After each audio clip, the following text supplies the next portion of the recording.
नमस्कार, मैं चंदा यादव आपके साथ। आप देख रही हैं जस्ट इंडिया।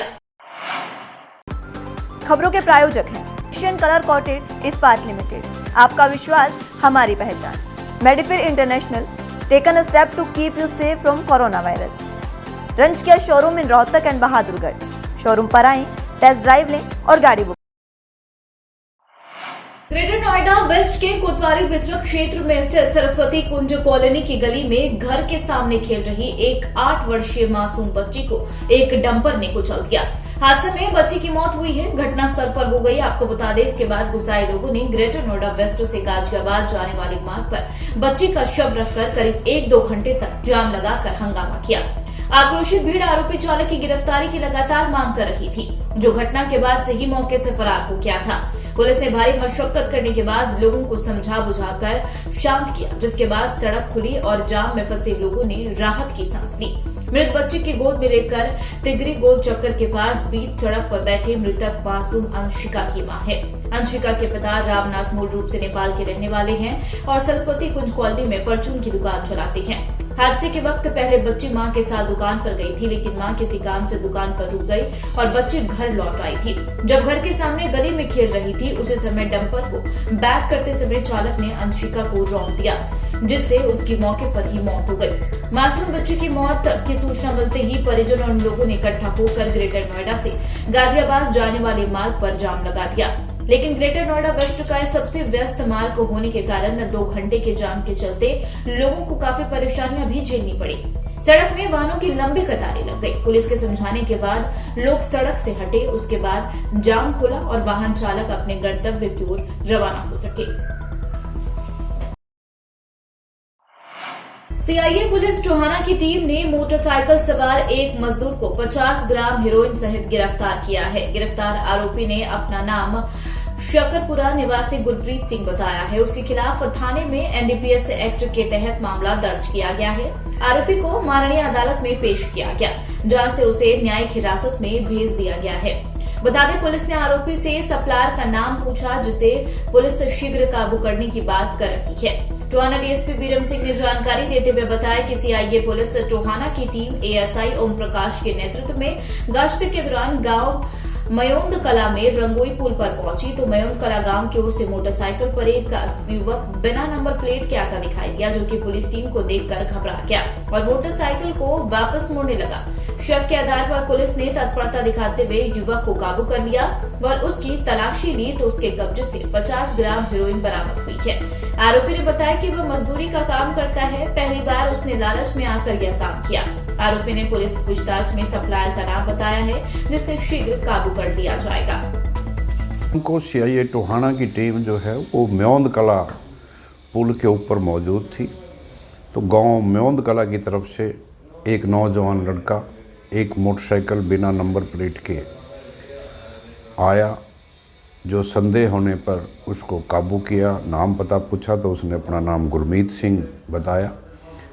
उसके बाद उसकी नियमानुसार जो मेरी खुशी मेरे मरीजों की खुशी में है। Magu bone and joint clinic, sector 24, BJP office, HUDA complex, Rohtak. Doctor NK Magu, MS फार्म्स, senior consultant orthopaedics, Max super speciality hospital, PGIMS, Rohtak. Yamunanagar में इन दिनों फिर से कोख के कातिलों का काम बड़े ही धड़ल्ले से चल रहा है। स्वास्थ्य विभाग की टीम ने जोगादरी के पंसारी बाजार में एक मेडिकल स्टोर पर रेड मारी है। एमटीपी किट को बरामद किया है। मेडिकल स्टोर संचालक महिलाओं के गर्भपात के लिए उन्हें महंगे दामों पर बेचता था। पुलिस ने मेडिकल स्टोर संचालक को हिरासत में लिया है। स्वास्थ्य विभाग की टीम ने योजनाबद्ध तरीके से डिकॉय यानी कि फर्जी ग्राहक भेजकर स्टोर संचालक को रंगे हाथों एमटीपी किट बेचते हुए काबू किया। डिकॉय को दिए गए 500 के 2 नोट भी मौके से बरामद किए गए। स्वास्थ्य विभाग ने मौके पर ही पुलिस को बुला लिया और स्टोर संचालक को पुलिस के हवाले कर दिया।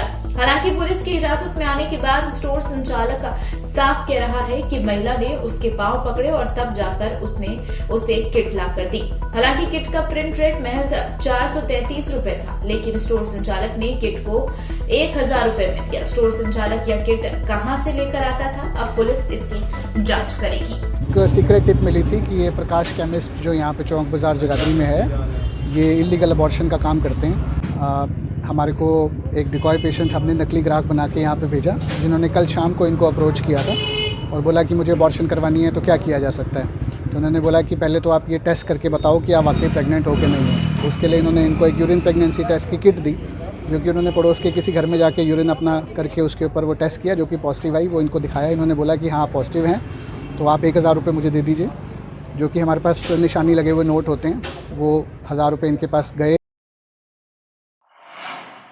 महामना पंडित मदन मोहन मालवीय एवं पूर्व प्रधानमंत्री अटल बिहारी वाजपेयी की जयंती के उपलक्ष्य में आज देश और प्रदेश में सुशासन दिवस मनाया जा रहा है और इसी कड़ी में आज यमुनानगर के जिला सचिवालय में सुशासन दिवस मनाया गया। हरियाणा के खेल एवं युवा राज्य मंत्री संदीप सिंह ने इस कार्यक्रम में मुख्य अतिथि के रूप में शिरकत की। इस अवसर पर यमुनानगर के विधायक घनश्याम दास अरोड़ा, जिलाध्यक्ष राजेश सप्रा, जिला पुलिस प्रशासन के सभी के अधिकारी मौजूद रहे। खेल एवं युवा राज्य मंत्री संदीप सिंह ने सुशासन दिवस पर कहा कि पंडित मदन मोहन मालवीय और पूर्व प्रधानमंत्री अटल बिहारी वाजपेयी ने देश की उन्नति और विकास के लिए योगदान दिया। उसी से प्रेरणा लेकर आज देश और प्रदेश के बीजेपी सरकार जनता को सुशासन दे रही है। आम जनता की समस्याओं को देखते हुए जन कल्याणकारी नीतियों के साथ सरकार काम कर रही है। वहीं हरियाणा खेल, शिक्षा, रोजगार हर क्षेत्र में प्रगति की राह पर है। उन्होंने कहा जन जन को हर योजना का लाभ मिले, हर व्यक्ति जो प्रदेश में रहता है उसको लाभ मिले, उसके लिए लगातार सरकार काम कर रही है। वहीं उन्होंने कहा कि खेलों को लेकर काफी योजनाएं हमारी चल रही है, नई योजनाएं भी ला रही हैं। अभी हमारा फोकस 5 फरवरी 2022 में शुरू होने वाले खेलो इंडिया पर है। पूरे भारतवर्ष से खिलाड़ी इसमें भाग लेने आएंगे। 7000 के करीब खिलाड़ी इसमें भाग लेंगे। इसमें 20 गेम्स होंगे जो कि हमारे रेगुलर गेम्स हैं और इसी तरह 5 स्वदेशी गेम्स खेलो इंडिया में करवाई जाएंगी। सुशासन दिवस के ऊपर पंडित मदन मोहन मालवीय जी और हमारे पूर्व में रहे प्रधानमंत्री अटल बिहारी वाजपेयी जी के जन्मदिन पर हम इसको मनाते हैं और पूरे देश भर में इसको सुशासन दिवस के रूप में मनाया जाता है। आज क्रिसमस भी है, तो मैं अपने जितने भी क्रिश्चियंस भाई बहन उनको भी क्रिसमस की बधाई देता हूँ और साथ ही में ये दिवस के ऊपर जुलाना में प्रदेश कांग्रेस के राज्यसभा सांसद दीपेंद्र हुड्डा अपने 1 दिवसीय दौरे पर पहुंचे। इस दौरान जुलाना खंड के करेला गांव के पूर्व सरपंच के घर भी पहुंचे और कार्यकर्ताओं से बातचीत की। पार्टी की नीतियों को अधिक से अधिक घरों तक पहुंचाने के लिए आह्वान भी किया है। वहीं पत्रकारों से बातचीत के दौरान उन्होंने कहा कि प्रदेश सरकार लगातार विफल हो रही है और उपलब्धियों के नाम पर इनके पास कुछ नहीं है। एक नया और फरमान जारी कर रही है। प्रदेश में शराब की बिक्री बढ़ाने के लिए पीने वालों की उम्र को कम करने का निर्णय लेने जा रही है। सरकार का एक ही ध्येय है कि इनकी अधिक से अधिक शराब बिके और किसी भी तरीके से पैसा आए। शराब की बिक्री बढ़ाना कोई विकास नहीं है। वहीं लड़कियों की शादी की उम्र बढ़ाए जाने पर कहा कि अभी सरकार ने ऐसी सोच बनाई है, अभी इस पर कोई कानून नहीं बना। सभी समाज के लोग इस पर मंथन कर रहे हैं। उन्होंने कहा जब सरकार इसके लिए कानून बनाएगी तब देखते हैं कि इस प्रकार का कानून आता है। सरकार बार बार मुद्दे को भटकाने के लिए कभी किसानों का तो कभी शराब की बिक्री के मुद्दे को आगे लाती है। इस समय सबसे बड़ा मुद्दा बेरोजगारी है। लोग सड़कों पर हैं और बेरोजगार हैं। उन्हें काम करने के लिए सरकार की क्या नीति है, इस पर कोई चर्चा नहीं करते। इस प्रकार से सरकार पूरी तरह से लगातार विफल होती जा रही है और अपनी नीयत केवल पैसा बनाने में लगी हुई है। ये जो हमारे आबकारी और शराब मंत्री हैं, डिप्टी सीएम जो हैं हरियाणा के, जब से आए हैं ये किस तरीके से शराब की सेल बढ़े, इनका इस तरफ ध्यान ज़्यादा दिखाई देता है। क्योंकि इन्होंने कोरोना में भी खुलवा दिया था। भारत सरकार ने कहना पड़ा कि कोरोना में केवल हरियाणा में खुला है देश में, इसको बंद करो। अब ये उम्र कम घटाने के पे हैं, तो ये इनकी नीति जो है, उनकी जो नीयत है, नीति तो होती है बाद में, पहली चीज़ होती है नीयत। उनकी नीयत ऐसी लगती है कि शराब के माध्यम से हरियाणा की बोली वाली जनता से ज़्यादा से ज़्यादा।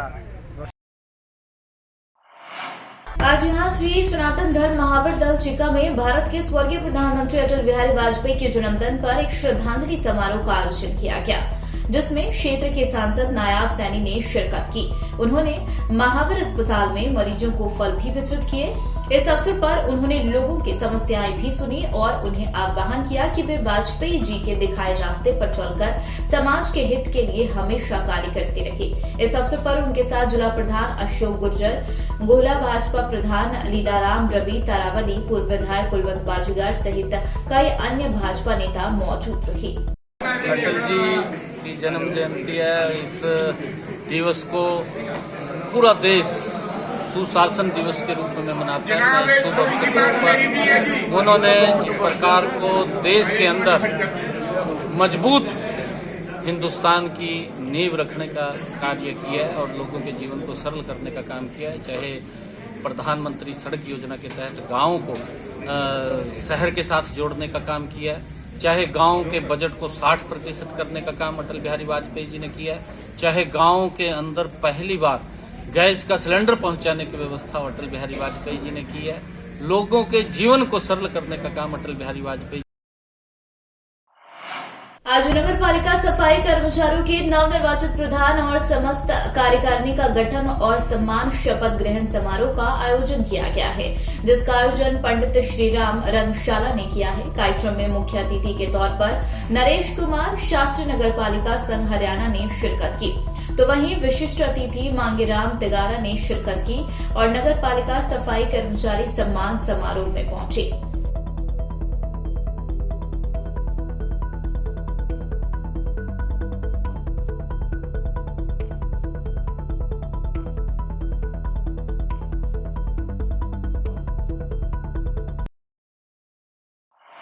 कोरोना के बढ़ते केसों के कारण अब सरकार बड़ा निर्णय ले रही है। देश में तेजी से फैल रही ओमिक्रॉन के खतरे के बीच कई राज्यों के बाद अब हरियाणा में भी पाबंदियों का दौर शुरू हो गया है।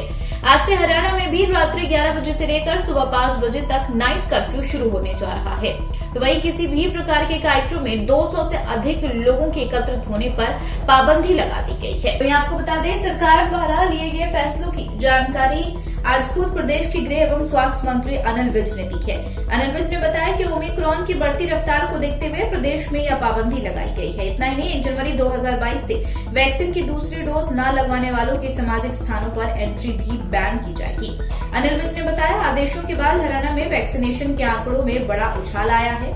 औसतन 1.50 लाख डोज लग रही थी, तो वहीं आदेशों के बाद अगले दिन 2.60 लाख से अधिक डोज लगाई गई है। अनिल विज ने सख्त चेतावनी दी, अगर कोई नियमों की तोड़ेगा तो सख्त कार्रवाई होगी। देखिए, बड़ी तेजी से ओमिक्रॉन सारे देशों में फैलता जा रहा है, हमारे देश में भी केस बढ़ रहे हैं, तो इसको बचाव के लिए समय रहते कदम उठाना बहुत आवश्यक है। इसलिए एक तो हमने कहा है कि 1 जनवरी के बाद जिसके दोनों टीके नहीं लगे हुए होंगे उसको किसी भी सार्वजनिक स्थान पर जाने की इजाज़त नहीं होगी। बाकायदा इसकी चेकिंग की जाएगी और अगर कोई इसकी उल्लंघना करेगा तो इसको कानून के तहत उसके खिलाफ कार्रवाई भी की जाएगी। एक हमने नाइट कर्फ्यू लगाया। इसी के साथ इस बुलेटिन में आज के लिए फिलहाल इतना ही। नमस्कार।